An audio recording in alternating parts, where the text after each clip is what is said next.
If you're building an application in Python that processes thousands or even millions of data objects, you might think of using classes to store all the data. But standard Python classes are incredibly heavy, because every time you instantiate a Python class, Python quietly builds a hidden dictionary behind the scenes to store its attributes. If you have millions of such objects, this dictionary overhead can balloon your application's memory footprint into gigabytes. So what to do about this? Are there any alternatives in Python to overcome this problem? Hi, I am David, I'm PhD student in computational linguistics, and in this video I'm going to talk about 3 built-in space-efficient alternatives from the Python standard library that you can use to decrease the memory usage of your data classes. I will rank them from the least to the most space-efficient data structures. So let's look into it. So to establish our baseline, let's look at a standard traditional class representing a simple 2D coordinate point with an x and y value. Here we define a basic initializer which expects 2 values x and y, which are then stored in the attributes of the class. Now I'm using a PyAmpler library to peek at the true deep memory footprint of this object, and when I run this cell, we can see that the footprint of this object is 504 bytes. So how is that possible that a simple data structure which holds only 2 integer values occupies 500 bytes?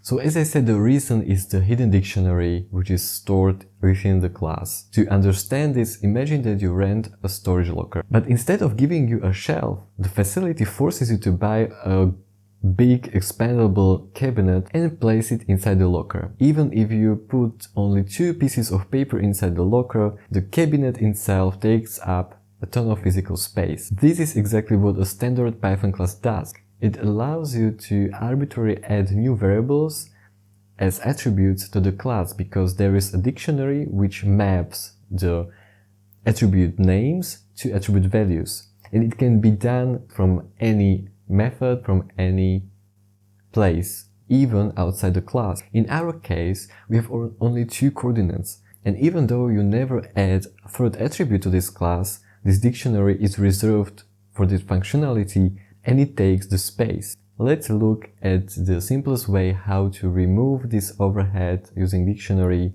and throw away the cabinet out of the locker. The rawest alternative to a class is a tuple. Tuples completely bypass the structural baggage of a class because they are hard-coded, immutable C arrays under the hood. So here in this example, we have a tuple which consists of a pair of 2 integers. So when I run this cell, we can see that this tuple occupies 128 bytes compared to the class before, which was 500. To go back to the analogy, this is the equivalent of walking inside a locker, taking the whole cabinet and throwing it away, and putting these 2 pieces of paper on the concrete floor. That massive overhead of having the whole cabinet is gone. But as developers, we pay 2 massive penalties for this optimization. It's the readability and immutability. So first let's talk about readability. So you know that tuples are very simple objects. They are just sequences of values. So you can access the values of this tuple by just accessing its attributes. For example, point dot x. It's no longer possible, and you have to use the indexing in the brackets. So 0 in the bracket is the first value, so it's the x coordinate. And the second problem is the mutability. So you know that in Python there are 2 types of objects. They are either mutable or immutable. Immutable, it means that they cannot be changed. So it means that when you want to change some attributes of the object, you have to create a new object. And tuples are immutable, so as I said, you cannot change the values or the attributes of this object. Of course, it has some advantages to have immutable objects, but sometimes it's really disadvantage. So let's look at some improvement on the tuple. To bridge the gap between memory efficiency and clean code, Python gives us nametuple from the built-in collections module. It dynamically generates a lightweight wrapper that grants you clean, self-documenting dot notation while maintaining that highly optimized C under structure. So now when we created a name tuple point and we run the cell, we can see that from the definition of tuple, there is no memory overhead there, and the amount of memory which this object occupies is the same as for the tuple. So now when we want to access the values of the point, we can do it using this attribute notation. To return back to our analogy, using a name tuple is like walking inside the locker. There is still not the cabinet, we still have the papers on the concrete floor, but we add some labels that we can really easily identify which paper is which. So using name tuple is a great improvement, because now the readability issue is gone.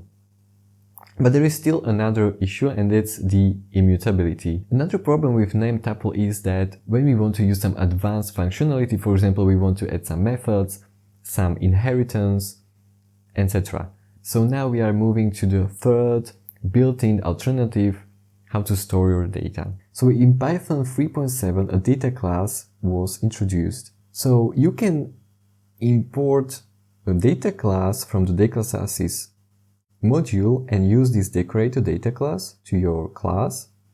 And what it does, so it creates some methods like init method and comparison methods, and you can use this typing to define the types of attributes in the class. So it also improves the readability of the class definition. So now when we run this cell, we can see that it occupies the same number of the same memory as the class. Is that correct? Actually it is, because behind the scenes this data class creates a normal class. So now you might be asking, what's the difference then? Why to use data class over the class when it's the same in terms of memory footprint? So this brings us to the ultimate champion of space-efficient data structures in standard Python, the data class with slots. If you are using Python 3.10 or newer, you can pass this single keyword directly into your data class decorator. So now when we run this cell, we can see that the memory consumption is only 112 bytes. So how does this slot mechanism work? So instead of using this massive dictionary, which is used in the standard Python classes, the slots are an array which is stored directly in the Python class header. So there is zero overhead and you don't have to use this dictionary. The only disadvantage of this approach is that you no longer can dynamically add some new attributes. So the number of attributes and their names is set when you're creating the class. So getting back to our analogy, instead of putting the papers on the concrete floor, we build shelves directly into the walls of the locker, and the shelves are compact. There are labels where you can find the paper you're searching for, and they are permanently hard-coded. The number of shelves and what's inside is set and you cannot change it. So the takeover is clear.